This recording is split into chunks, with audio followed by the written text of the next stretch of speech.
അവധിക്കാലത്തെ കുട്ടികളുടെ അനുഭവങ്ങളെക്കുറിച്ച് എഴുതാനും പറയാനും വരയ്ക്കാനും അവസരം കൊടുത്താൽ എങ്ങനെ ഉണ്ടാകും? കണ്ണൂർ കയറളം നോർത്ത് ALP സ്കൂളിലെ വിദ്യാർത്ഥികൾ പങ്കുവച്ച കാഴ്ചകളും അനുഭവങ്ങളും നമുക്ക് കണ്ടുവന്നാലോ? Yes ready.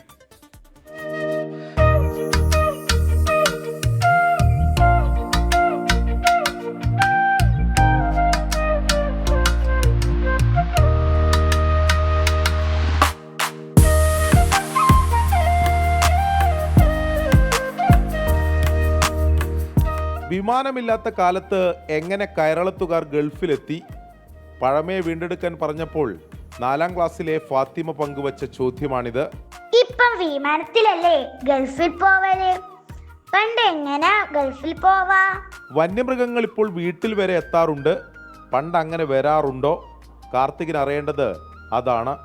അമ്മ പറഞ്ഞില്ലേ നമ്മളെ മുറ്റത്ത് കാട്ടുപന്നിയുടെ കുട്ടിയെ കണ്ണെന്ന്? ഞാൻ അന്ന് കണ്ടു. അതുപോലെ കൊരങ്ങനെയും ഉർന്നരിയെയും ഒക്കെ കാണാറുണ്ട്. ഇതുപോലെ അമ്മമ്മന്റെ ചെറുപ്പത്തിലും ഇവിടെയെല്ലാം കാട്ടുമൃഗങ്ങളെ കാണലുണ്ടോ? അവധിക്കാലം ചോദിച്ചും പറഞ്ഞും വരച്ചുമൊക്കെ ചെലവഴിക്കാമെന്ന അധ്യാപകൻ വൈശാഖിന്റെ നിർദ്ദേശം കുട്ടികൾ മനോഹരമാക്കി. കൂട്ടുകാരെ, വീണ്ടും ഒരു മഴക്കാലം കൂടി വന്നെത്തി.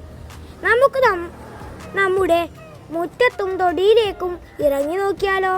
പ്രകൃതിയിലെ മാറ്റങ്ങളെ നമുക്ക് അടുത്തറിയാം. ആകാശം മുഴുവൻ കറുത്തിരുന്നു. മേഘങ്ങൾ ആകാശത്ത് നിരനിരയായി നിൽക്കുന്നു. പക്ഷികളെല്ലാം കൂട്ടിലേക്ക് പാച്ചലായി.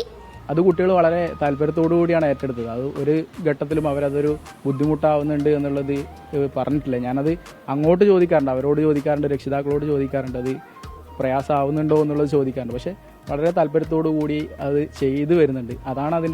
അതതിൻ്റെ റിസൾട്ടിൽ നമുക്ക് കാണാൻ വേണ്ടി സാധിക്കുന്ന കാര്യമാണ്. ഓടി നടന്ന് കണ്ടതും കേട്ടതുമെല്ലാം കുട്ടികളുടെ മനസ്സിൽ മായാതെ നിൽക്കാൻ ഇത് നല്ലതാണ്. 24 കണ്ണൂർ.